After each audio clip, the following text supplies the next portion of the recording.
morning, good afternoon, good evening, FF family. Today is Tuesday, September 2nd. This is episode 30. How to not to be scammed. I'm going to redo that. How to avoid being scammed. I want to make sure that today we go into, I want to take credit for this one. I thought this would be a good idea to make sure every day we get these crazy phishing schemes, these meme coins that come out. I joke almost every podcast episode about GameStop. I'm never serious. Please don't ever invest in GameStop unless you got the inside scoop, which I always do. And so you never want to fall into those. We're going to give you some real tips today on how to avoid that. But to start us off with, as always, my name is Dylan. I'm here with Bradley and Nick, and we're here to guide you through today's episode. To start us off with, I think to be on par with today's episode, I want to do a little icebreaker. So, Nick, what's your biggest mistake in investing you've ever done? Oh God. Yeah. Be I vulnerable. don't know It's if okay. I don't know if I've shared it on this or not, but when COVID hit, there was a guy that was giving like tips on stocks and stuff like that on Facebook, and I was kind of watching him. I think I followed him or something like that, and he gave a tip on a stock. And I went and I bought it, and it was an option. I was new to option trading, and I bought it, and it was going down, down, down. He's like, it's going to pop. And it did. It popped, and I made like double my money. And I was like, oh, dude, that's awesome. And so I continued, and I think I made a little bit of money on another recommendation of this guy's. And then on the third one, I invested a lot of money into it, and it started going down. And he was like, hold, it's going to pop. And I'm like, well, it's worked every other time. He sounds like he knows more than I do. And so I doubled down when it dropped, and my option went to zero. And I lost a ton of money. And I like, it was so scary because I kept thinking, well, on the last time it didn't pop until like 2 days before expiration. And this one, it just never popped. It just continued to go down. Even to this day, the stock never recovered. And I lost an embarrassing amount of money in that Do you remember in that deal. what stock that was? Yeah, I It was Alibaba. BABA is the ticker symbol. I will never forget that. It's basically the Amazon of China is what it was described to me as. It was at all-time high. It was like $240. And he predicted it was going to continue to go up, and the stock trades at like $120 today. And this was probably 4 or 5 years ago that this happened. And it was rough. So another two things just for people at home. Oh, what's an option? What is that? Yeah, so an option is basically a way to gamble on if a stock's going to go up or down. You essentially you buy the ability to buy or sell a stock at a certain price, and it does it in like 100 shares at a time. So one option is 100 shares. So essentially, what I was betting on is whatever amount the stock went up, I would basically get like $100 for every dollar it went up. You know what I mean? And so instead of having to buy the entire stock for, $240, I could buy an option to exercise 100 shares for a lower price. The difference is I didn't actually have anything. I have the right to buy something if the price goes up. So the price goes up a lot, I make a lot of money. If the price stays the same or goes down, I lost my bet essentially. And okay, well, I wasn't going to ask about the stock itself, but Bradley opened the door here. So, how much did you invest into this, or if not, how much did you really lose? Is the real question. Well, so it's not an investment because on an option you're not buying stock. Right. You're literally like at a blackjack table or a roulette table, and you're putting money on a square, and you either win big or they take your bet. So they took my entire bet. It was it was what, 5 figures. Oh, So it was substantial. I stopped trading for a long time after that. that's it was a good call. Big lesson learned. I sold out of all of my positions to cover my loss, and I stopped trading because that was a huge hit very early in my investing career. So lesson learned for sure. All right. Well, I will never do that myself. Bradley, same question to you. Worst investment move you've ever made? This is gonna sound cheesy, but I can tie a story to it. And it's just like not starting earlier. And that's because like I made a lot of mistakes when I did start, and I learned a lot from those mistakes. And if I would have done that 5-10 years earlier, then I could have gotten those mistakes out of the way, learned from them, and like gotten to a good point. But Drew, you guys remember Drew, our old director? Old Drew. It was Yep. like 8 years ago when Bitcoin was obviously still around, but it was just way less talked about. And he was telling me about Bitcoin and like how one of his friends invested and he like doubled his money. And Drew's like, use this app, you can like 10 times your money. And I remember going to the app and I'm like, I'm gonna buy Bitcoin. And this was before I even like would have thought to look at like where the prices were and like how much it has gone up in the last 5 months or whatever. And I remember laying in bed, adding my debit card to the app. I don't know what it was, like maybe Coinbase. Anyways, the debit card's like, you have like got a fraud alert, and it sent it to my wife, who is also on her phone. And Yep. Carrie's like, what did you just do? And I'm like, nothing. So I never invested in Bitcoin. If I had 8 years ago, you know, like obviously I wasn't in the right mentality, so I might have like sold out of it at a loss or whatever. But if I had, I would have made some good cash. But just like making those mistakes, I didn't start making till like my late 20s, you know? And I wish I would have started earlier just to learn from everything, and probably cost me thousands of dollars, if not tens of thousands or more. Okay. It's funny you mentioned that because my biggest mistake that I had was around Bitcoin too. Mm. Is this one of those I guess it's sort of what is it when you can look if you're at a moment now in time where you can look back and you can see that, like hindsight. It's hindsight. Hindsight. Yeah. So like it's definitely hindsight, but it's Bitcoin. So I look because I recently purchased, finally, Nick, I purchased into Bitcoin. I didn't put 5 figures down, but I put down a reasonable amount. Basically, I took some of my portfolio and I moved it over to Bitcoin. Nothing crazy, just some of it goes into that now. What I did back about 8 years ago, my app that I used was I got into Cash App. And Cash App said, if you start a portfolio with us, like just an account, whatever, we'll give you free $10 worth of Bitcoin. So over the time, I've never touched it, even to this day. And that amount right now that I have without touching it over this is $35. Could you imagine if I just put $20 a month in that 8 years ago? Yeah. Where I would be at? Like, Yeah. that's crazy, right? So I've officially started, and there's like, I think we've talked about on the show, which is you never like, it's never too late to start, right? You never not want to do anything. Right. So I'm definitely not stopping. So that's just, I'm diversifying a little bit and not taking away from a lot of major investments I do have. So that's mine as well.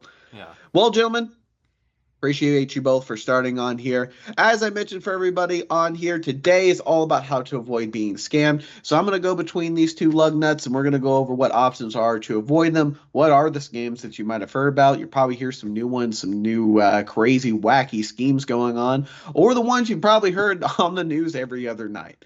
Now, the first one I'm going to go over is I'm going to go with Bradley.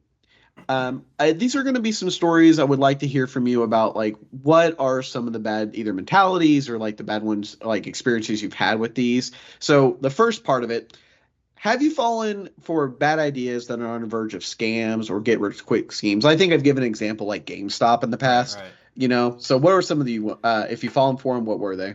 So all three of us are probably kind of the same in this mentality, and it's like if you study finances, you find out usually men are more risky and they lose more money more often. Women aren't that way, right? Like they take their money more seriously and they lose less bets because they make less bets. And men are just kind of dumber in general, right? So we're probably all that way, and like we've learned from it. But I remember when I was like 20, I don't know how I got to this, but there was like a police auction website where you could buy stuff that police confiscated from criminals or whatever. And that's still around today. Like you can go to police auctions and get cars and stuff. And sometimes it's a good idea if you want to cheap car, but there's a police auction website. I lived in Kansas City at the time, and I was just looking through it, and there was like this red, I don't even remember what kind of gem. It's like the January gem, you know, each month has a different gem or whatever. It was like a red bird necklace. I don't remember how much I paid for it. Like 40, 50 bucks, something, whatever. Not too crazy. In my genius mind, I'm like, I am going to buy stuff from the police auction and get it for cheap. Flip it? And then just flip it, right? That's great. That's so great. Yeah. So I'm like, this is a genius idea that I have. I'm so smart. Anyways, I got this stupid red bird necklace. I don't know. Someone look up what the month of January gem is. It's a specific, I'll know what it is. So I got this stupid gem. And it's a red bird. And like, I go to pawn shops. I'm like, hey. A garnet? Garnet. That's exactly it. Yes. I'm like, you want this garnet necklace? Like, how much will you buy for it? And they're like $5 or nothing, you know, like, we don't want this. And I'm like, ugh, you know, they're being jerks. They're trying to lowball me. So I literally went to like places, pawn shops, and then started calling around, and no one wanted this. I'm like, I have this stupid garnet red bird that I wasted money on. What am I going to do with it? I don't know what I ended up doing. I think I literally just threw it away. It was useless. Anyways, that was kind of like a learning point for me. Like, in my mind, I'm like, I'm so smart. I'm going to buy stuff. I'm going to just flip it, like, because it's super easy. And I think we, like, men have this mentality a lot. Like, oh, I'm going to go buy some Pokemon cards, hold them, flip it, and make some cash or whatever, right? Or buy this game. And then, like, one thing you also don't learn until you make those mistakes, or you take maybe some finances class or accounting classes, is inventory. Like, you don't want to hold on inventory too long because you have to put stuff places, and it costs money and it costs time. So, like, people, like, we've talked about like trading cards or collectibles and stuff, and every once in a while you can make some money. But what are you going to do? Just buy a bunch of Pokemon cards, like put them in shelves and make your own inventory system for them, wait 5 years for them to blow up, and then you've spent all your cash on that? So that kind of is like a personal learning lesson that I've had, where in my mind I'm like, how could I lose on this? Even if I make 30, 40 bucks, I've spent 40 bucks, I make 80 bucks, and I just keep doing this. Anyways, it didn't work out, and that was just a tale of a dumb, like, 19 or 20-year-old. I mean, up front, that makes sense. Everyone's talking about buying low, buying low, sell high. Sure. You know, like that's pretty basic. You know, that's just how you get it. You know, I can't fault you for that.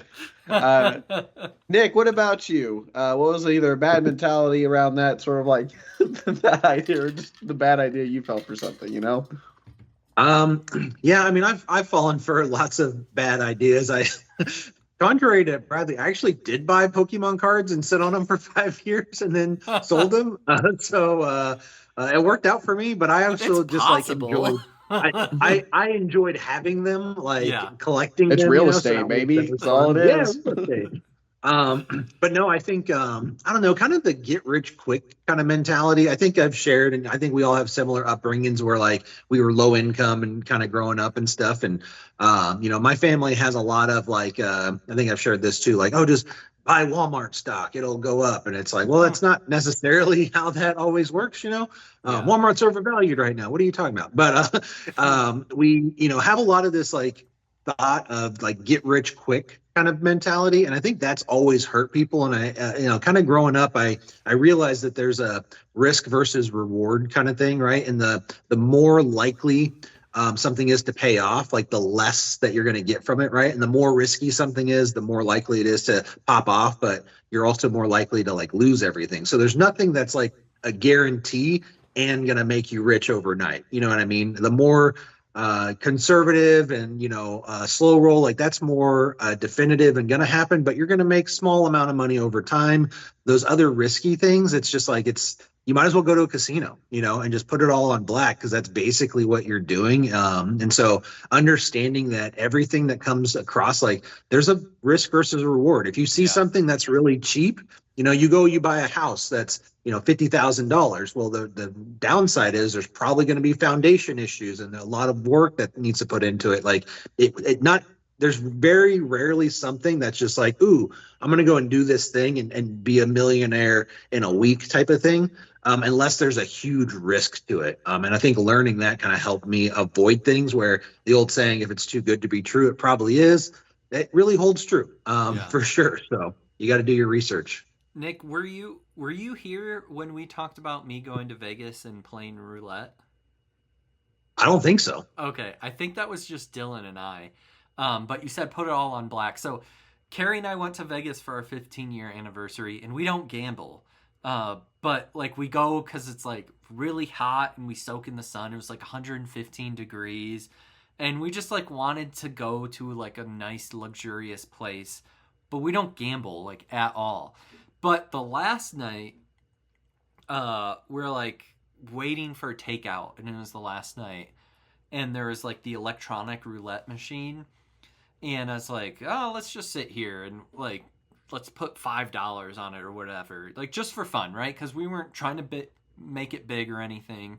Anyways, we got up to like $50, and it was like red, red, red, red, and black, red, red, red, red. And I'm like, okay, we have to put it on black, right? And I'm like, let's wait one more. Like, if it's 5 reds in a row, the next one is black. And Carrie's like, I think we should do it now. And we're just having fun, right? Boom, put it on black. The next, like, 3 were red. And, like, like, it literally was, like, 90% of the time it was red on a 50-50 shot. And it's just, like... Again, we were just having fun. We weren't trying to make money. We only gambled once. But it just goes to show, like, dang, nothing really goes your way when you gamble or just throw some money on something. Like, it's like the story of, like, if you have 100 people who flip a coin and everyone who flips tails leaves, that's going to be half of them, right? Then you have 50 people who flip a coin. Everyone who has tails leaves. Then you have 12.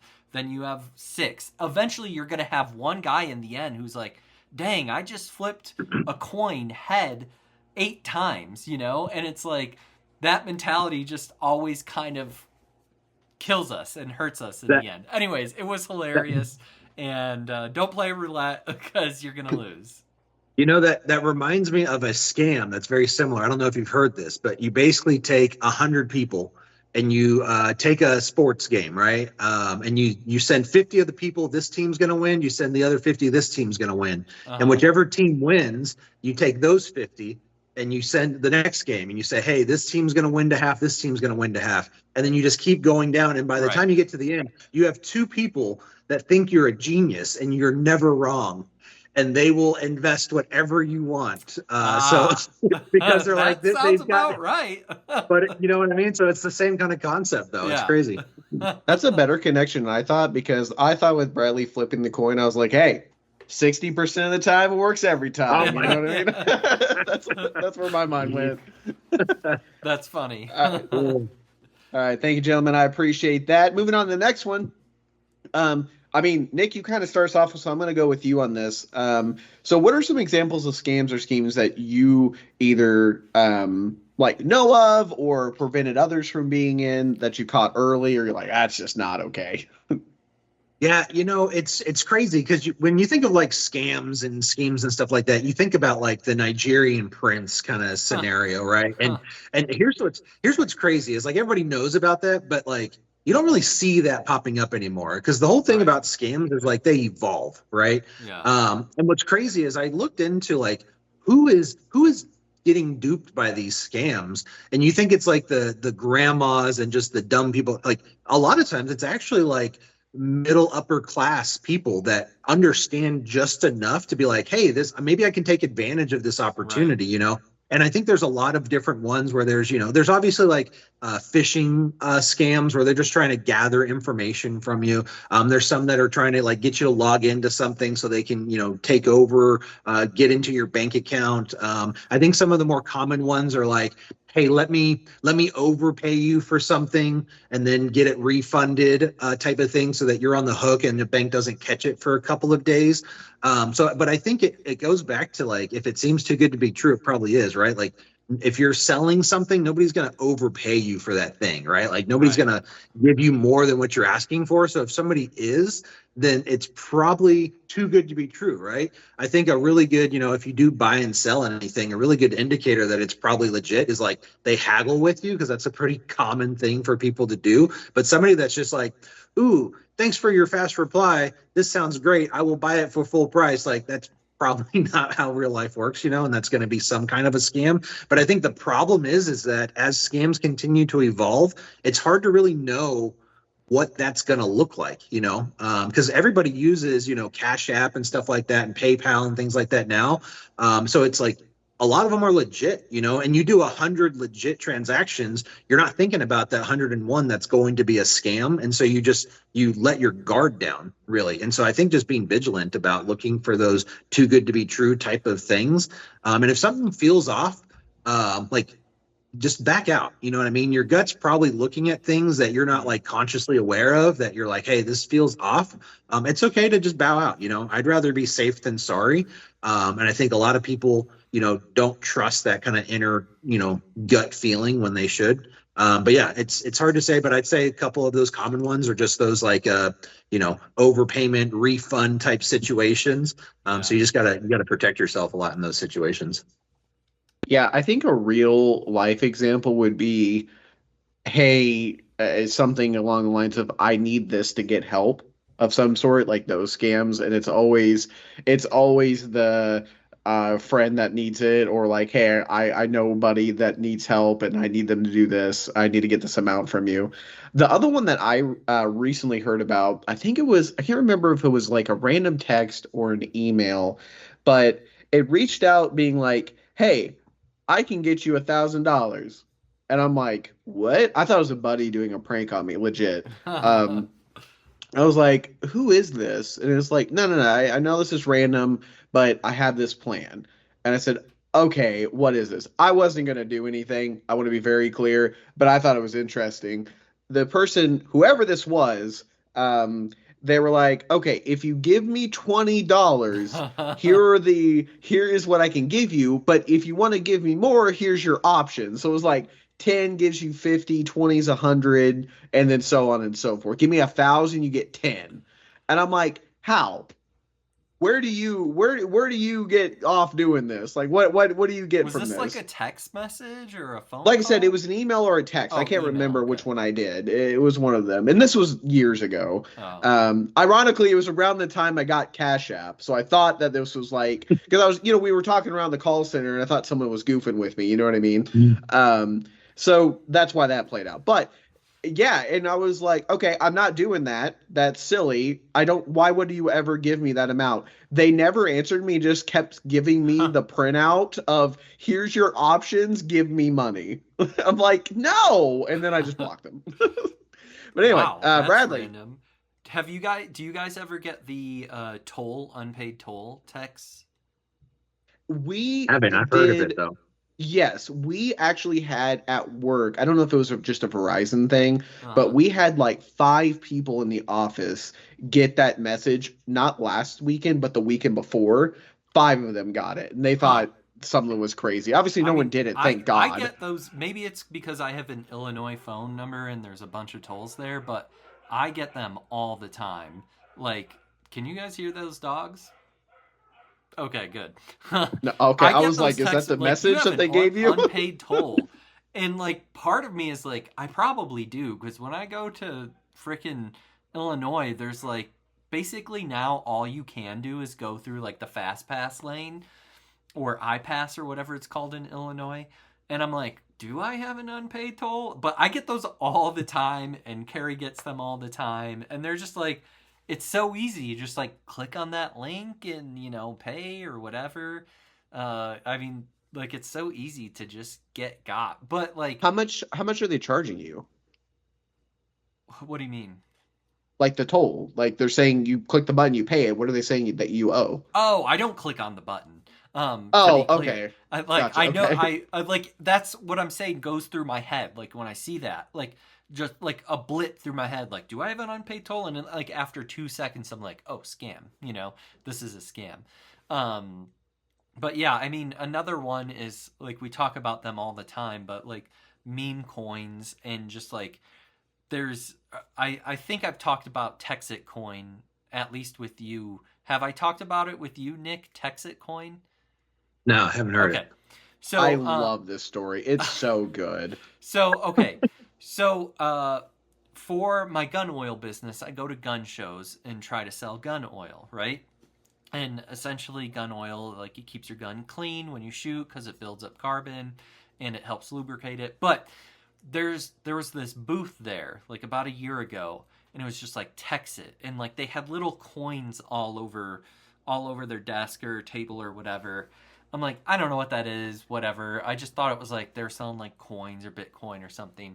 Anyways, they're selling Texit coin, which is it's a meme coin. It's a a crypto, but they're also selling like physical coins, which are supposedly your wallet, your digital wallet to your coins. And Texit coin, like you can look it up right now. It's worth like $2 or whatever. And what they do is they go out to a bunch of different gun shows and they're like, hey, you missed out on Bitcoin already because people were buying Bitcoin when it was $5, $10. Now it's $110,000. Don't miss out on this, right? Don't miss out on Bitcoin. Also, like if you go to their website, it's like super scammy and they're like trying to get like they're grifting a certain type of people who go to gun shows. Like, like Texas might be the first state to leave the union or some like bull crap like that, right? And like it's a bunch of nonsense. And I met the guy who made it. I don't remember his name, but it's on the website. It's the biggest scam. And like you can actually go buy and sell, but they've actually talked about rug pulling. They don't say rug pulling, but like there's a number two who bought in and like sold his roofing company, and I feel bad for him, but he's scamming everyone else even though he's being scammed.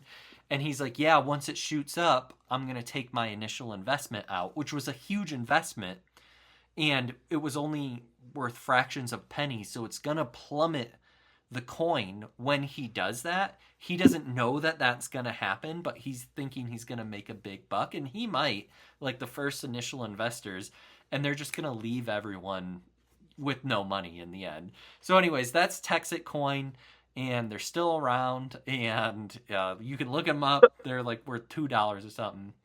So hang on, back up. What? Because I'm looking at this. I've never heard of it before, but it's gone up in value quite a bit. It's got $150 million market cap. Yeah. It's almost at $3 now.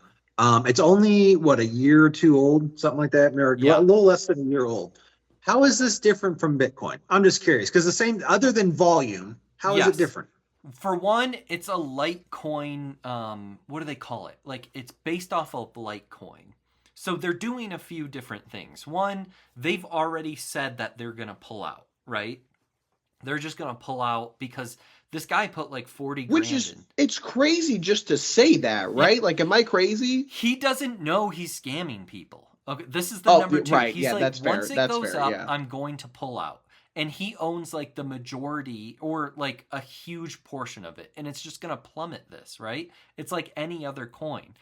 Two, they sell like mining rights for like $1,000 package. You can get mining rights. You might be able to see it if you do more research on the website. For like $1,000, you can get a certain I forget what the phrase is, like to actually like power to mine coins. Like they sell that, or you can upgrade for like $5,000 or $10,000, and it's just like a Litecoin duplicate. Like it's just someone made a Litecoin duplicate, called it Texit coin, and is trying to get a bunch of people. So the top one or two people can pull out and make a bunch of cash after they've charged people for mining rights and blah, blah, blah, and all this. So yes, on the surface, like most meme coins you can go buy, and at one point in time, they're not scams. Like Hawk Tuah Haktua coin wasn't a scam at one point, right? But eventually they pulled out and scammed everyone. We're just at the pre-pullout period. We need to work on that. But yeah, you're right. All right. Anyways, we'll see. Maybe in 10 years, maybe freaking Texas coin is popping off and Texas has left the union and whatever, but yeah, Southern California for sure. Second question, aside from the coin, I want to go back to the ticket thing or the toll thing, right? So I don't have tolls around here. Dylan, I'm sure you're the same. Like, so if I got that, it'd be like obvious, like, oh, well, that's not me. It's I mean, that's how we were at everyone at the office. It's obvious, right? But like, if for you, how do you tell the difference between like, oh, I actually do have because they'll suspend your light? Like, there's consequences for if it's legit. So how do you know when you get something like that if it's a scam versus it's legit? Well, for one, when you see the text messages, they're just jumbled like URLs, right? Or from like crazy phone numbers or like at Hotmail, whatever, right? 4579. Like, that's not official government business. And also they send letters. They'll send you a ticket. Like, I've gotten I've gotten the tickets court in the mail, you know? Yeah. Like, and also, and not to interrupt, I'm sorry, but just for like ours, what we do as well, like what we saw, it's like a big group text is what they do too. Oh, like for ours, I have gotten those as well, but they're not always group text. Fair. Yeah. This one that we had, it was everybody, all of it, and then it was funny. One person, they sent like memes to it, and one person was like, "Oh my god, is this real?" Like some Joe Blow down the road is like, "Oh my god, am I really gonna this?" And one person sent a meme that was like, "Oh, you need to pay this right now." It had like a gun on there, or you're gonna get it. I'm like, no, don't do that. Poor guy. Normally you can tell by like a fake phone number or a bad URL or a bad email address. Those are easy ways to kind of spot it and know, like, this is BS. Like, the Illinois government doesn't use like a jumbled, URL or email address or whatever, right? It's going to look legitimate. If it looks super scammy, it probably is. Wait for a piece of mail, or you can call. And they're probably not going to ask you to pay the toll in like a DoorDash gift card or something like that, right? Or isn't that how they want you to pay it? I don't know. I never click on the links, but Google Play. No, the DoorDash is bad now because now you can just eat now and then pay later. So you have to. Yeah, just finance your meal and 7 easy payments of. God, that's the biggest scam of the century for me, for sure. All right. Thank you, gentlemen. I appreciate it. Bradley, since we actually had you on the topic on there, I think part of the loss on there comes from FOMO in a way, getting into the Texas coin right away, maybe even whatever Bitcoin, not Bitcoin itself, but, whatever coin, Litecoin that's a scam, Haktua, whatever. How do you avoid the either FOMO mentality or just, hey, if it's something that you can tell right away is a scam, how do you avoid that? Like, what are your steps that you take?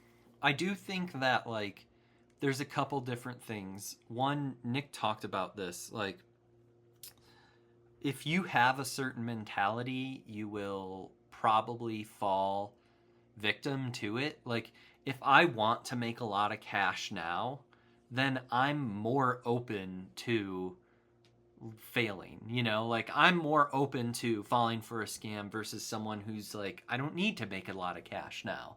So, like, again, like, I think, like, as men, like, we're a little more vulnerable on these things because, like, we think we're smarter than we are. We're willing to be riskier.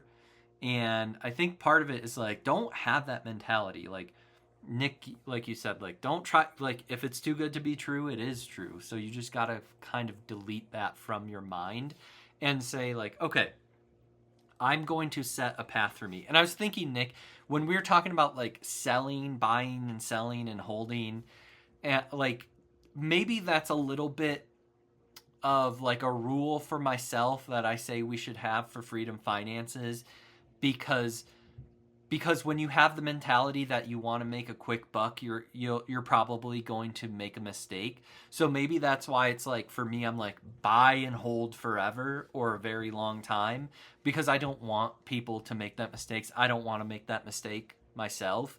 Like, it's okay if I made a lot of money now, just hold and keep waiting, be smart about your investments. I think that's where it comes from. It's like, if you have the mentality of, I'm going to buy a stock to make money on it, that's good. But when are you going to make money on it? Like next week, next month, next year, or in 20 years when you retire, or whatever it is. So I think the mentality is just like, pause. Don't worry about making a lot of cash now. You make money through your job. That's how you make money. And you build interest through bank accounts and through the stock market and maybe real estate, which is probably mostly your house. That's how you double your money, right? You make your income through your job. And if someone's trying to tell you a different way to make your money, well, you're either an entrepreneur, good job, or you're being scammed. So that's the mentality part of it.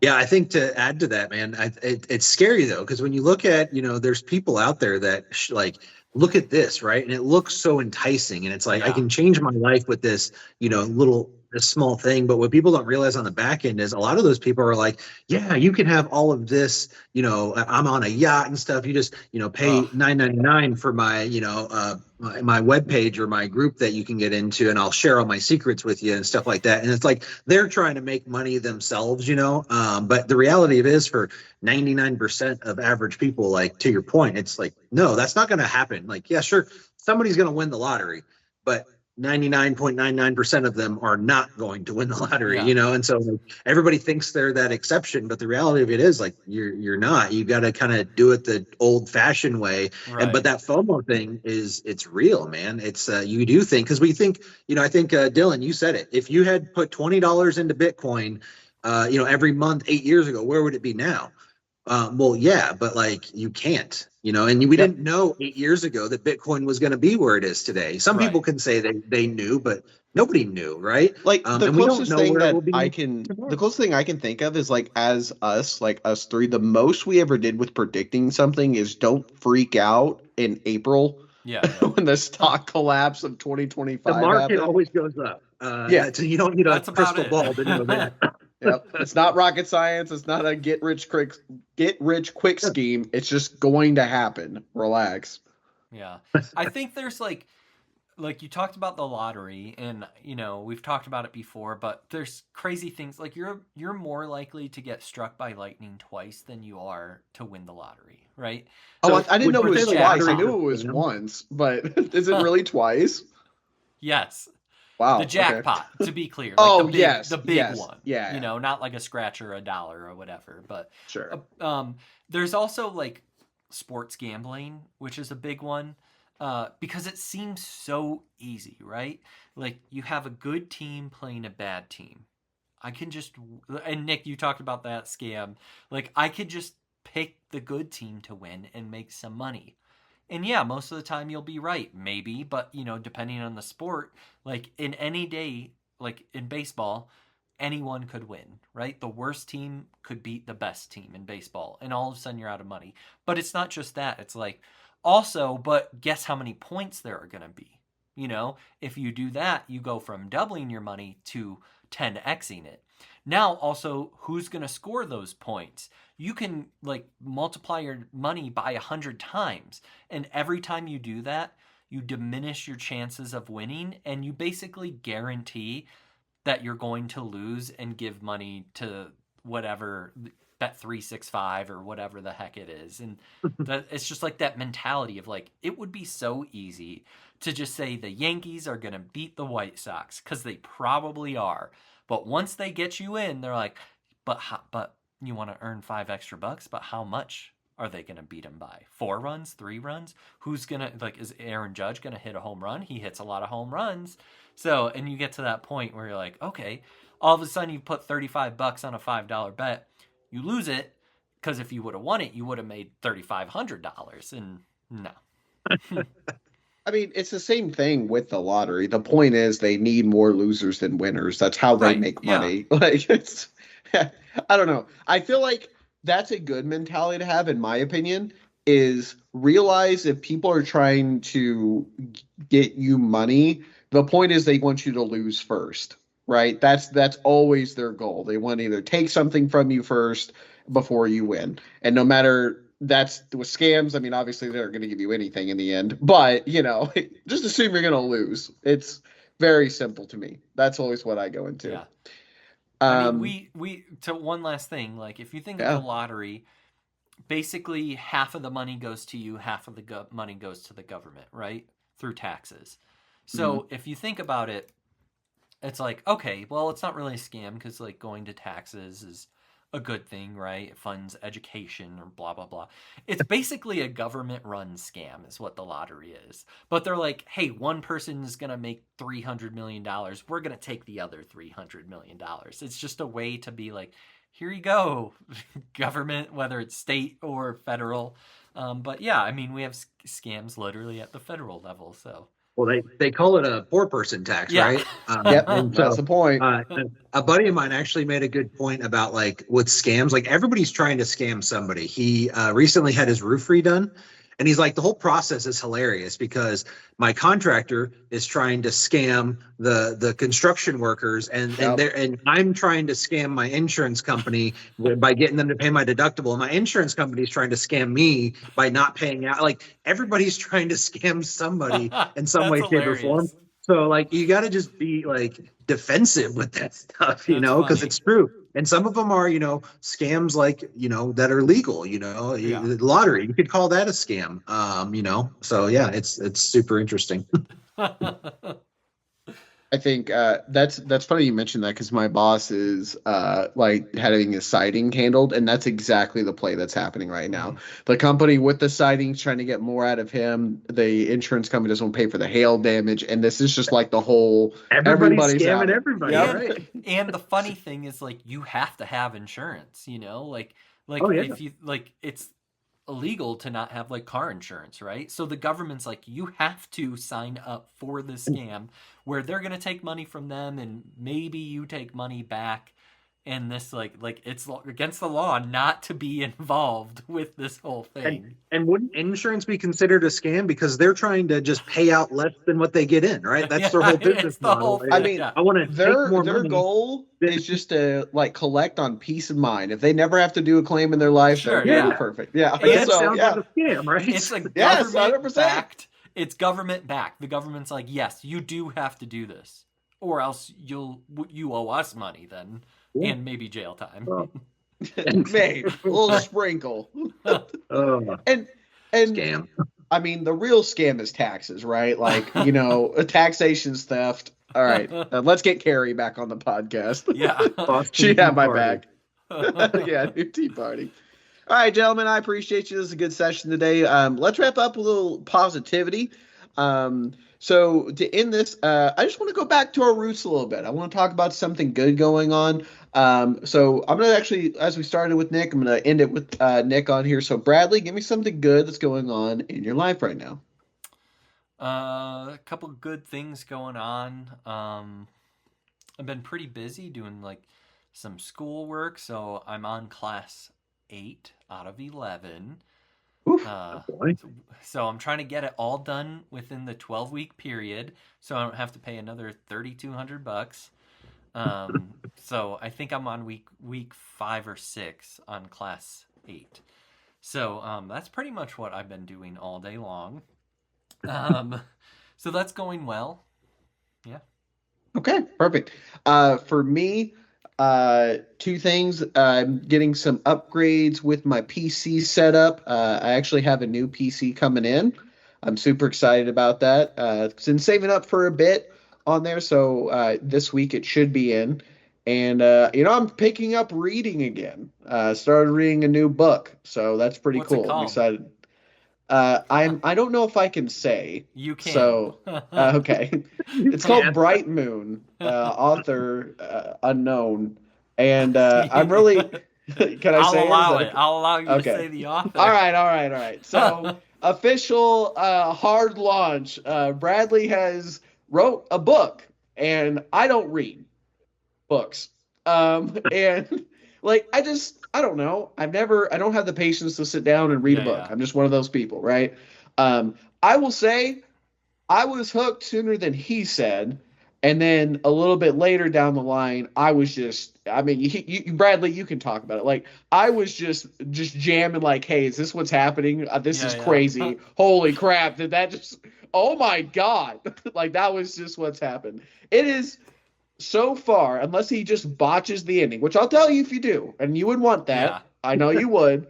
Unless he botches this ending, this is unironically one of the coolest stories I have read. It's like, nice. I don't know if we just have same brain of like, well, I don't really want to give away what type of story it is, but the type of story that he is telling, I don't know if we're same brain because we are with movies a lot. Yeah. I think it just clicks really well with me. And I'm just like, oh my God, this is a page turner. It's great. Yeah. It's not too long, too. Like, with the PDF's 130 some odd pages. It's just good. Like, I'm having a blast with it. Well, it's thank great. you. It's called Bright Moon. It's sort of a dystopian thriller. Maybe you could put it like a young adulty type thing, but not exactly. There's teenagers in it, but it's not necessarily a young adult. But it's a dystopian thriller. Nick, check it out. I have like 3 or 4 other people reading it and take the feedback. I still have to edit it, and then we're going to publish it. So it's going to be good. I'm excited. And it's fun. Dylan, I'll just say the way it ends, it always ended that way. That may sound stupid, but it was always going to end this way. Like, in my mind, before I put anything on paper, A to B, you were there already. It was there. So you may not like it. It's not like that was dumb, but like, you'll see. Right, so aliens are about to pick up everybody, then I'm going to freak out. Yeah, Nick, you should check it out, bro. It's on my list. Nothing's ahead of it, so it's on deck. Nice. Yeah, so unlike that, I'm actually reading it, and it's actually really good, Bradley, so. All right. You got so some Nick, brown stuff on your nose there, dude. Yeah, I can't say that. Go ahead, Nick. What do you got? What's going on in your life that's really good? Yeah, so my kiddo just started college. Nice. She's like 2 weeks in. She's doing really good. She actually tried to get me to help her with some math homework, and I was like, "You're on your own there, gal." That was humbling for me. And I don't know if I've shared this with you guys or not. My pup has been a little sick here recently, and he's actually, I think he's past the worst That's of it. He's still an old dog, so he doesn't walk that good, but most of his health problems have been resolved, and he's been happy and rubbing his face on the ground and rolling around and doing happy puppy things. And that makes me feel really good. If you guys don't know, I love my dog a ton. He's my little buddy. He's like 11 or 12 years old, so we've had him since a puppy.